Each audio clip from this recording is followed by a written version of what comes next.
saisir par la pensée. C'est l'ensemble des fonctions mentales ayant pour objet la connaissance conceptuelle et rationnelle.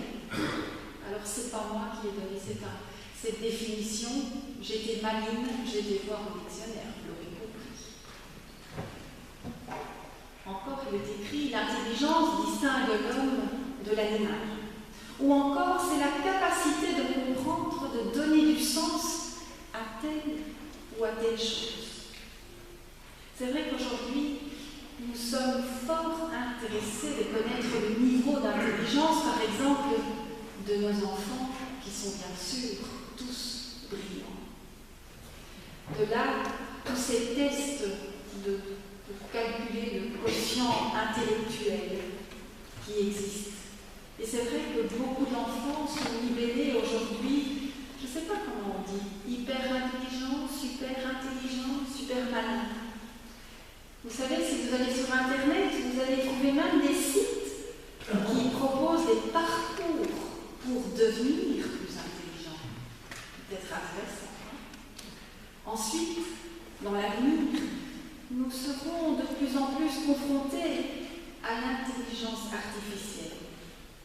C'est vrai, être intelligent aujourd'hui, il semble être une garantie pour une vie réussie. Mais revenons-en à la Bible. Voilà ce que j'ai découvert. Il existe en fait plusieurs mots différents, aussi bien en hébreu qu'en grec, qui sont traduits en français par intelligence. Dans le Nouveau Testament, il y a 8 mots différents qui sont traduits par la traduction œcuménique de la Bible par le mot intelligence. Les 2 textes que j'ai choisis dans le Nouveau Testament emploient les mots les plus fréquemment traduits par intelligence. Le premier, dans l'Évangile selon Marc, est un texte très connu. Tu aimeras le Seigneur ton Dieu de tout ton cœur, de toute ton âme, de toute ta pensée.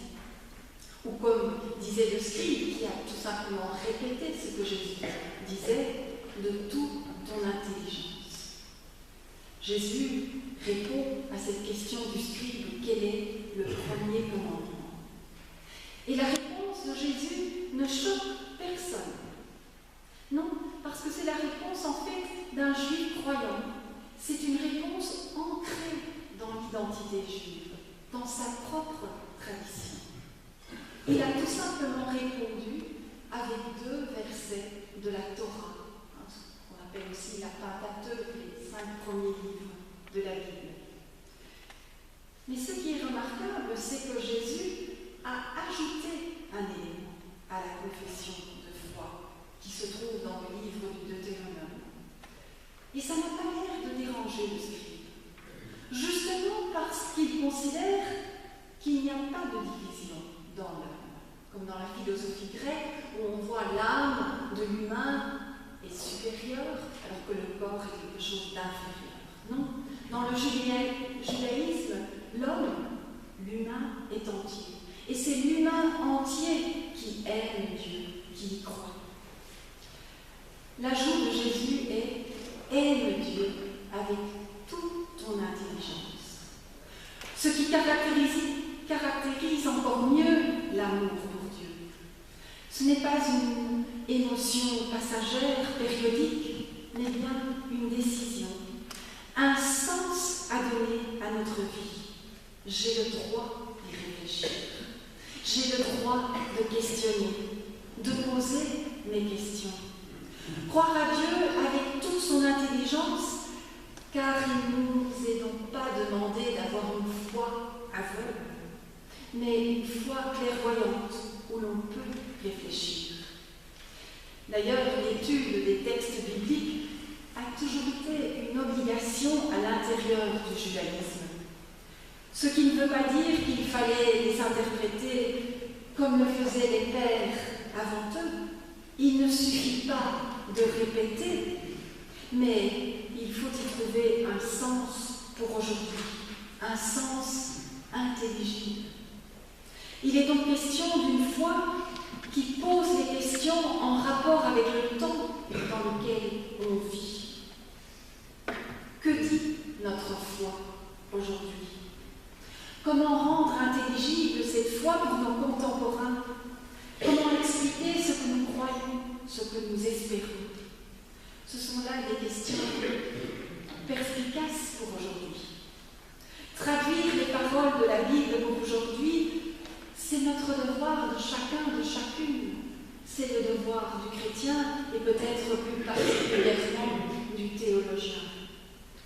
Une lecture littérale n'est donc pas souhaitable ni juste. Essayons de dire ce que ces histoires nous apportent aujourd'hui. Quel en est le sens, le message profond?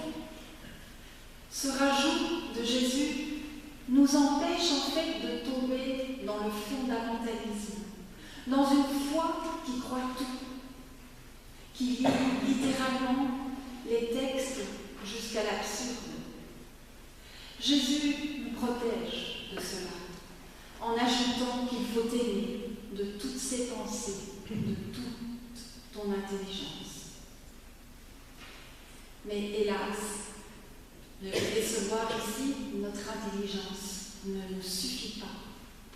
Ne soyons pas tout de suite trop triomphants, car la raison humaine ne peut pas tout solutionner, ne peut pas tout comprendre, comme l'histoire du siècle dernier nous a prouvé, malheureusement. Après 2 guerres mondiales, on peut se poser la question, où est la raison humaine? Où est cette raison humaine qui allait nous amener vers un futur meilleur? Sur ce point-là, le texte de Saint Luc est pertinent. Là, il est dit que nous avons besoin de recevoir de l'intelligence.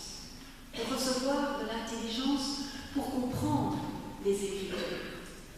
Et cela ne va donc pas de soi. Nous avons besoin de l'intelligence de Dieu, l'intelligence de Jésus, pour saisir ce que Dieu veut nous dire. Ça ne va pas de soi de comprendre le chemin de Dieu pour nos vies. Il faut apprendre à regarder les événements d'une certaine manière. Le don de l'intelligence est bien nécessaire pour comprendre et saisir cette volonté de Dieu. Dans le Premier Testament aussi, il y a plusieurs textes où Dieu donne de l'intelligence à son peuple pour pouvoir comprendre sa volonté et vivre comme un peuple libéré avec la Torah. Le texte de Jérémie que nous avons entendu peut nous aider à comprendre cette intelligence venant de Dieu. Le peuple d'Israël se trouve en exil. Et c'est là, dit Jérémie, que Dieu dit qu'il ne les abandonnera pas. Bien sûr, nous savons bien que les textes ont été écrits probablement plutôt après l'exil. Suite à l'exil, Israël va réfléchir sur le sens et la raison d'avoir été ravagé, détruit par les grandes puissances. Ce n'est, et ça c'est vrai pour notre histoire qui est plus proche de nous, c'est aussi seulement après des années que nous avons essayé de comprendre la Shoah, l'Holocauste. Seulement après des décennies, on a commencé à réfléchir.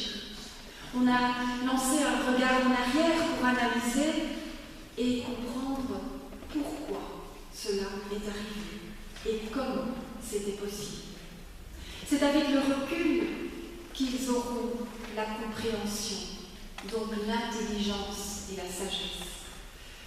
Pour comprendre, Israël, en fait, a besoin de voir les choses à la manière de Dieu, à partir d'une toute autre perspective, à partir du cadre que Dieu donne à son peuple. Le cadre que Dieu avait donné est la Torah, se manifeste pour la défense des plus faibles. C'est à partir de là qu'Israël va comprendre ses égarements et la raison profonde de l'exil. Comment comprenons-nous aujourd'hui notre monde et les crises qui le touchent? Ne faut-il pas aussi voir et comprendre les événements à partir de ce cadre que Dieu donne? Ce cadre, en fait, dessine les limites et les conditions du vivre ensemble. Ce cadre de Dieu demande de protéger la veuve, l'orphelin et l'étranger. Même la terre y est vue comme faisant partie de la catégorie des faibles. Et quand je dis cela, je pense en fait à l'encyclique que le pape François a écrit, Laudato Si. J'espère que vous l'avez lu, parce que lui considère aussi, ou il a bien compris en tout cas, que la terre a besoin d'être protégée. Elle aussi doit être préservée de cette exploitation sans limite. Les animaux aussi, d'ailleurs, ont le droit au repos. Le sabbat, l'année sabbatique, l'année jubilaire. Je ne sais pas si vous savez ce que veut dire le sabbat. J'ai pensé, en préparant ce soir avant de venir, je me suis dit, en fait, le sabbat, c'est le droit de chômer. C'est l'arrêt après 6 jours de travail. L'année sabbatique, c'est la 7e année. Et là, il faut chômer pendant toute une année. Imaginez-vous ça. La terre qui prend des vacances. Toute une année. Tout le monde se repose. Les animaux aussi. Et puis cette année jubilaire, ça c'est après 50 ans. Là aussi, pendant toute une année, la terre est en vacances. Et nous aussi. Et vous savez ce qui est tellement formidable, c'est que les dettes sont effacées en cette 50e année. Ce sont des piliers structurels nécessaires que Dieu donne à son peuple. Une société qui ne respecte pas cela est en fait dans l'égarement total et ne peut que se perdre. À partir de cette intelligence de Dieu, nous comprenons mieux, avec plus de perspicacité, avec plus de clairvoyance, la volonté de Dieu pour notre monde. Et c'est là qu'intervient le don de Dieu, intelligence, qui traduit en fait dans le texte de Jérémie littéralement le mot cœur. En hébreu, il est écrit cœur. Les traducteurs en ont fait intelligence. Parce que cœur, au sens biblique, pour les Hébreux, ce n'est pas le siège des émotions, comme nous le comprenons, mais c'est plutôt le siège des pensées et des réflexions. Le cœur, c'est l'intelligence, l'imagination, la mémoire. C'est le siège de notre volonté et de nos décisions. Ici, on ne peut donc pas dire, comme nous le disons, que le cœur a ses raisons, que la raison ne connaît pas. Le cœur est ici la raison qui pousse à l'acte. C'est de là que partent les actions humaines. Le cœur est aussi, dans la Bible, souvent associé aux reins. Et les reins évoquent la vigueur physique. En français, nous connaissons d'ailleurs un mot qui est issu du mot cœur avec le suffixe âge. C'est le mot courage. Ce mot exprime bien la signification du mot cœur en hébreu. En hébreu, on dit lef. Alors il y en a peut-être certains qui vont penser à la lef. Mais c'est pas ça. Lef. Et vous savez, en néerlandais, on emploie ce mot. Je ne sais pas s'il y a des néerlandophones parmi vous ou des gens qui sont bilingues. Lef, c'est avoir du courage. Non pas une bonne lef. Ça c'est pour après. Le courage est en fait cette caractéristique de l'homme qui lui permet de vaincre sa peur, de supporter la souffrance, braver le danger, entreprendre des choses difficiles ou hardies. Il faudra du lef, de l'audace, pour dire et agir selon ce cadre que Dieu nous a donné. Oui, dans un monde dans lequel nous vivons, un monde difficile, un monde où les certitudes d'hier ont disparu, où il faudra réinventer des nouvelles formes de société, des nouvelles formes d'entente. Sans l'intelligence de Dieu, nous n'y arriverons pas. Sans le courage qu'il nous donne, sans la force, nous n'y parviendrons pas. Et c'est bien parce qu'aujourd'hui, c'est Pentecôte. Et nous avons célébré ce matin, tous les chrétiens, ce don que Dieu nous donne. Moi, j'aime bien dire que c'est le coup de pouce. Dieu nous pousse à faire ce qu'il veut. Au début de ma prédication, je vous disais que l'apôtre Paul n'écrit rien sur le don de l'intelligence. Mais petit à petit, on se réalise quand même, eh bien oui, il en parle. Le charisme de l'intelligence est compris dans le charisme de la sagesse, du discernement, de la compréhension. L'intelligence biblique est une addition de significations différentes et ressemblantes. C'est le bon sens que Dieu nous offre, car il voit plus que nous, il voit plus loin que nous, il est plus humain que nous, et il choisit radicalement pour nous. Sa solidarité avec l'humain ne connaît pas de limite. L'intelligence qui vient de Dieu n'est donc pas ce petit plus qui nous fera réussir dans le système de notre monde, mais c'est la compréhension profonde de ce que Dieu estime important pour notre monde, pour notre humanité. En fait, Dieu nous apprend à voir le monde à travers les yeux de l'expulsé, de l'exclu, du moindre, de Jésus-Christ. C'est avec cette intelligence que nous pourrons transformer nos propres vies, mais aussi le monde dans lequel nous vivons. Alors c'est Pentecôte aujourd'hui qui nous envoie son souffle pour être vraiment des enflammés de Dieu. Bon vent à vous. Amen.